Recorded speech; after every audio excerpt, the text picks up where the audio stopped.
Hey, what's going on, guys? My name is Moda, and today the topic of discussion is, of course, legendaries. Over the past day or so, I've had a large number of people come to the WoW section on Twitch to ask us, the content creators, what legendary should I make?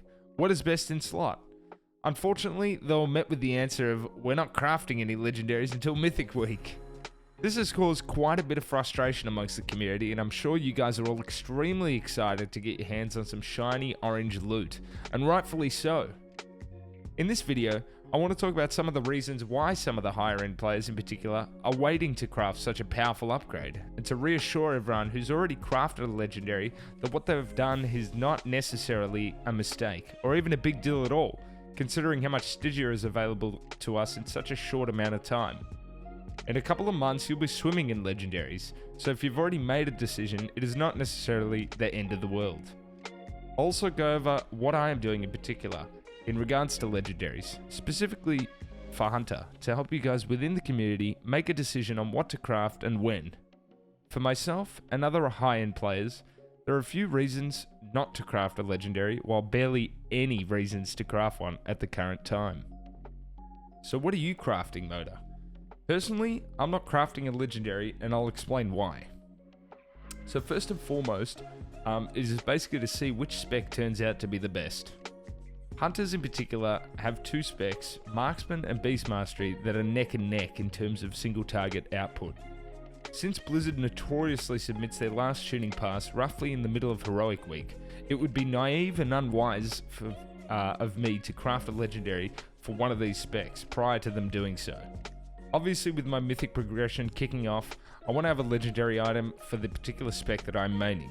So far, I haven't made my decision as to what that is, since BM and MM are so close right now in single target throughput. Secondly, legendary items are not what they used to be. Gone are the days of seeing a legendary doing an absurd amount of damage for your particular class or spec.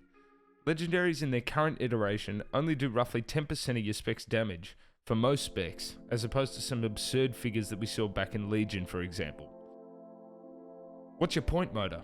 Well, my point is that these items won't necessarily be required to clear normal and heroic raids, even Mythic Plus. My guild, for example, will not craft until the first day of Mythic progression. The reason we're doing this is because we simply don't require them to do the content that we want to do.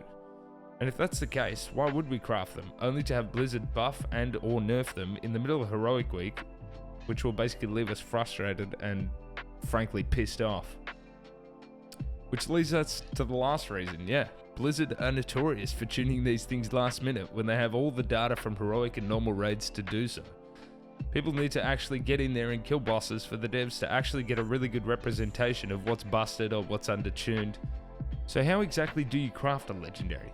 In order to craft legendaries, you need a certain amount of Stygia, as well as your missives, and finally, the specific armor type crafted item that can be purchased from the auction house or crafted by yourself or one of your friends. It's a good idea to get a rough indication of the price of the materials that it would cost to basically craft your particular item for your particular legendary.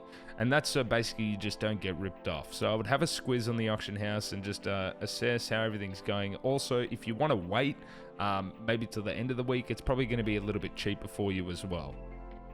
So before you craft a legendary, ask yourself, do you need the legendary item to clear the content that you want to clear before Mythic Week, if that's your preference? If the answer is no, then hold off on crafting one until Blizzard does the final tuning pass before the World First race kicks off. Blizzard have been known not to make any drastic changes once the race is underway, for obvious reasons. Then ask yourself, what kind of content are you clearing? Is it AoE based like Mythic Plus, or is it single target minded like raiding? Do you want to have fun? Craft whatever you want. If you base your decision on these factors, you're going to be totally fine. Soon enough, you're going to have all the legendaries, and this won't matter in the slightest anyway.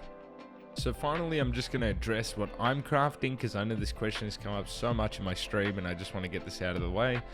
Assuming all things are going to stay the same, which they won't. I don't know what changes they're going to make, but assuming everything stays the same, I will be crafting the Serpent Stalker legendary, and that is because obviously, I put my rating first before Mythic Plus and or PvP or anything like that. Also, it's the first thing that I'll be doing. Mythic Plus won't really happen until the end of the season. Now, the second legendary that I'll be making is for Beast Mastery, and that is the Tar Trap Flare legendary. I don't even know what it's called, it's just so ridiculous, but that is the one that is simming the highest for now on single target and AoE for Beast Mastery. But again, this is all likely to change, and before you go crafting, I just want to mention that if you do go craft a legendary and it does get gutted, my name is not Motor TV, and honestly, I had no idea that it was going to happen. Please don't hate me. Redirect your hate mail to like Bellular or something, because he knows. I don't know, dude. So that basically wraps up the video, ladies and gents. Now, if you do have any questions about Hunter or, you know, just anything in general, you can come over to my Twitch channel over at twitch.tv/MotorTV. I hope you enjoyed the video, and thank you for your time, guys. Cheers.